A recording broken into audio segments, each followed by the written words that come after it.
Welcome to the GMetrix Custom Test webinar. This webinar will provide you with information on how to create custom exams, share them with your students, and tips for utilizing them within the classroom. Before we get started, I do want to let you know that this webinar will contain pauses for you to practice what we are learning. So please go ahead and navigate to manage.gmetrix.net so that you will be ready to practice.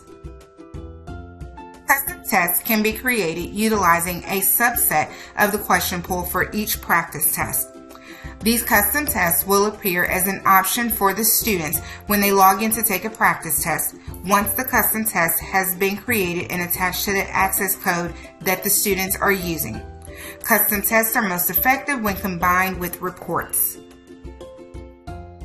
The custom test webinar will be presented in 3 parts: creating a custom test, adding it to an access code, and verifying your custom test.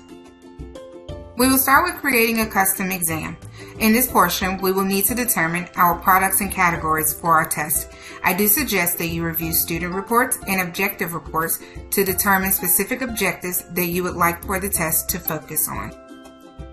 To create custom tests, we will first need to navigate to manage.gmetrix.net and log in using our admin user ID and password. Once we were in, on the left navigation menu, we will choose Custom Test. After navigating to Custom Test, you will choose Create New Test at the top. Step 1 includes adding the test information, your test name. I recommend that you put a test name that coincides with what will be in the test. You have the option to choose your test language as well as a passing score. I will put my passing score at 80 because regular passing score on a GMetrix practice test is 70%, and I want to challenge my students. You also have the option to choose whether it's in training mode. Default is testing mode that has the timer that counts down for your students and does not give feedback until the end of the test. Training mode will disable the timer and the students will get immediate feedback. Step 2 is going to be selecting your category and the products. The category is the type of software you wish to create the test for. Categories shown here are IC3 and your Microsoft. Once you select your category, you will have another row appear for your products. The products allows you to choose one or more products within the category from which to pull your questions. I have chosen Microsoft Office 2019 as my category, so my options for product include those within the Microsoft Office product suite. I will point out that you can utilize several products to create one custom test if that's what you would like to do. For example, here you notice I have selected Word, PowerPoint, and Excel. So when I create my custom test, I can pull questions from each of those 3 practice exams. After choosing my products, I will choose Next to select my questions. When it comes to selecting my questions, I have the option of scrolling through the objectives and selecting individual objectives that I like using the checkbox to the left. I can also look at the different names, the different titles, or the question ID number and choose the objective that I'd like to add to my test. I also have the option of choosing the objectives I like by using the Filter Objectives button. I can choose the overall objective that I want or an individual objective. It will bring up the overall topic, and I can choose all of the questions under that topic by choosing the checkbox next to the topics, or I can choose individual questions within that particular topic by clicking on the questions individually. Remember that since I've chosen 3 products to pull test questions from, I will need to click on the tab for each individual product and select the questions that I would like to add to my custom exam. Once your questions are chosen, you may now select your final options for your test. First, you have the time, which is the amount of time allotted for the students to complete the test. You want to take into consideration the number of test questions that you are putting on the test when you set your time limit. This also only matters if you have chosen to complete the test in testing mode. Next, you have select random questions. This randomly assigns the desired number of questions from your list of selected questions. You can enter a number. For example, here I've chosen 10. So 10 of the 69 questions that I've chosen will be selected. I can also choose 69, and all of the questions will be selected and presented to the students in the custom test. Once you have chosen your amount of time and your questions, you will choose Next to be taken to the final step.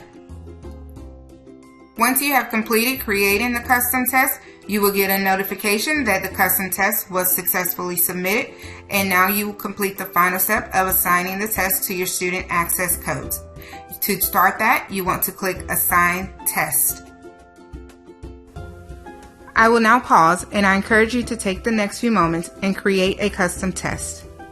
For part 2, we will look at assigning your custom test to your students. The first step in assigning your custom test is going to be determine whether you are going to assign it to the access code for the complete class or to a particular student group. I'm going to walk you through assigning it to an access code. If you are unsure which access code or which identifier you have given to your students, you may look in your student dashboard by navigating to GMetrix.net and choosing the My Account button. Once I'm in my account, I will go to Access Codes. I will review the access codes that I currently have there and determine which one that I am currently using. Once I have identified the identifier, I will then go back over to my manage.gmetrix.net account and assign the custom test to that individual identifier.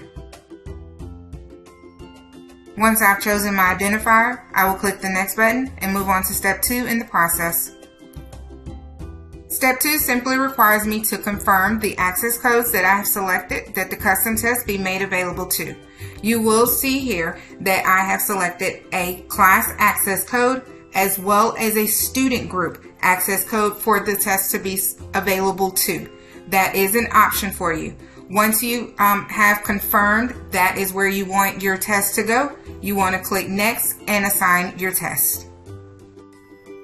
Congratulations! You have now created and assigned a custom test. To verify that your custom test is available for students to view, you will navigate to the student portal at gmetrix.net to view the custom test. We will take a few minutes here to give you some time to go ahead and assign your custom test.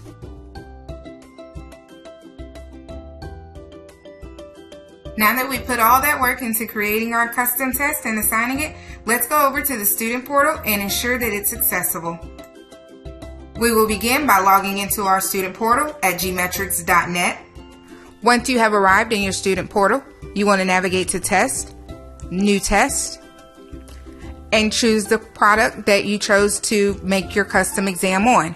You will see here I have the Microsoft Office suite that I have access to, and then I have multiple application. It says multiple application because if you remember, I chose to create a custom test for Word, PowerPoint, and Excel. If you just have a test, a single test there, it will have the option there. But because I chose multiple applications, it's under multiple application. I choose that. And you will see that it's named the 1.1 creating a new document that I chose. And remember that I also chose the option of having all 69 questions, and it is in testing mode. So I will click testing mode and I will choose my access code. It only does that because I have multiple access codes there, and then your test will start. A few additional options that I would like to make you aware of. You can verify that your custom test was completed simply by clicking back to Custom Test, and you will see that the custom test is there. That verifies that it has been completed. You can look at the details of your custom test. If you would like to assign it to additional access codes, you have that option there. You can clone the custom test and then edit it to take some questions out or add additional questions in. And you can also edit your custom test to change the passing score, to change it from training mode to testing mode. You can also go through and add or subtract products. And the last thing I want to make you aware of is that when you are creating your custom test, you do have the option to have your product come up live in the app or to make it browser based. That way the app does not have to open, or your students do not need access to the app in order to utilize the custom tests.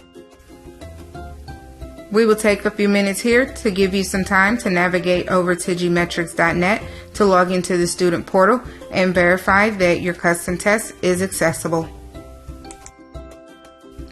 I hope you have enjoyed today's webinar on creating custom tests and that you have learned something that will be valuable within your classroom or organization. We do appreciate you taking the time out to be here with us, and we do value your feedback. If there are any webinars you'd like to see in the future or any comments or suggestions that you have for us, please take the time to fill out the survey at the end of the webinar and provide that information to us. Thank you for joining us. I want to invite you to stay connected with us through the GMetrix Facebook and LinkedIn pages. Also, like and subscribe to the GMetrix official YouTube page to receive instant alerts of new content postings, review previous webinars, and our FAQ channel, where we will be posting videos addressing the most frequently asked questions. If you have a FAQ that you would like us to do a video for, please make sure to include that on the survey.